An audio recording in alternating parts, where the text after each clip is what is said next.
Hello everyone. It's me, just your average PC building guy who's been building custom PCs since forever. And today, I'm gonna ramble about the GPUs I've owned, topped with a sprinkle of memes. Some of them are still kicking till this day. Damn! Some I eated to others. And some went KIA. I'll only rewind back to the DX12 era, nothing older than that, alright?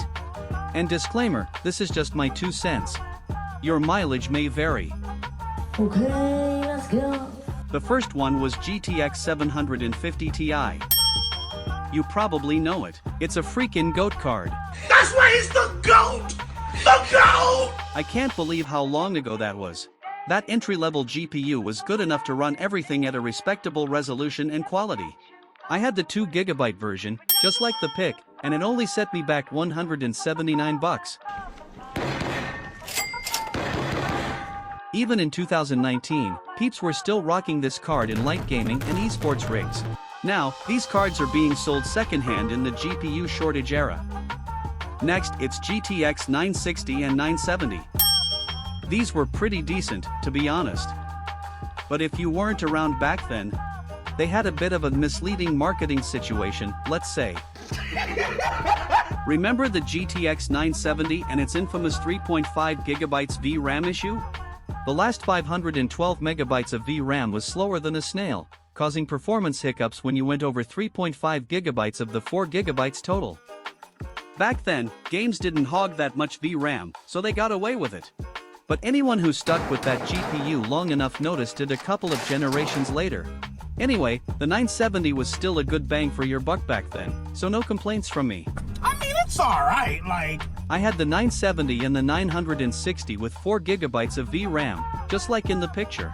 I gave the 970 to my friend's little bro, but the 960 is still with me, working like a charm. Next was GTX 1066GB. It was amazing. Another GOAT card, you know it. Even now, some people are still using it. Good price to performance, ample VRAM, and no annoying software issues. Overall, it was a great product from Nvidia, maybe too good, lol. Nothing much to say here. The model I had is in the picture. And it's still with me, chilling in my living room PC for light gaming and movie nights. Next one was the R9390. I used an R9390, 8GB, and I built my Exa PC with an R7370, 2GB. The raw performance was decent, even though it was basically an older card with a VRAM upgrade. Back then, 8GB of VRAM was huge, useful for some tasks and future-proofing. But AMD drivers were kinda janky back then. Games crashing, random BSOD, and weird artifacts, even in games with the AMD logo. Non-techie people avoided AMD like the plague back then because of these issues. But I think they fixed all that in the RX 6000 series. They rewrote the drivers, and now they're just as good as Nvidia's. The price to performance was good, but the software wasn't great back then. So, I'd still say it was an okay card. The 390 is still kicking with me. And my ex returned the PC with the 370, which I gave to my neighbor's little sis. Next, Vegas 64, 8GB. When I snagged this card, it was super rare in my country. Price was kinda high. And performance was okay. It was good for some general computing stuff, even later in its life. They tend to have issues. Like the GPU core just dies for no reason. Memory issues that you can't fix because it's all stuck together. And those transient spikes that tripped and shut down some PSUs. Anyway, it brought some cool new tech to GPUs, like HBM. I stuck with it for a long time because of the whole COVID and GPU shortage mess. The model I had is on the screen. And the driver was sunset too fast for its lifespan. So, it's fate? It's still with me, but it's KIA. It works fine for normal desktop stuff.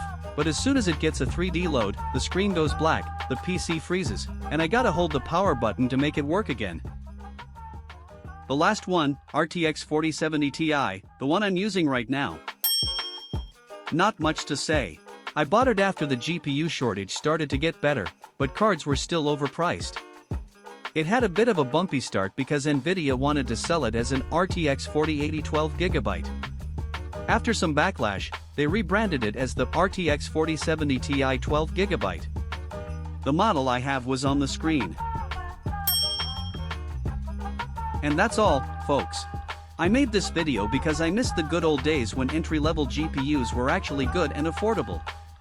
Leave a comment and share your thoughts below if you're feeling nostalgic like me. Goodbye.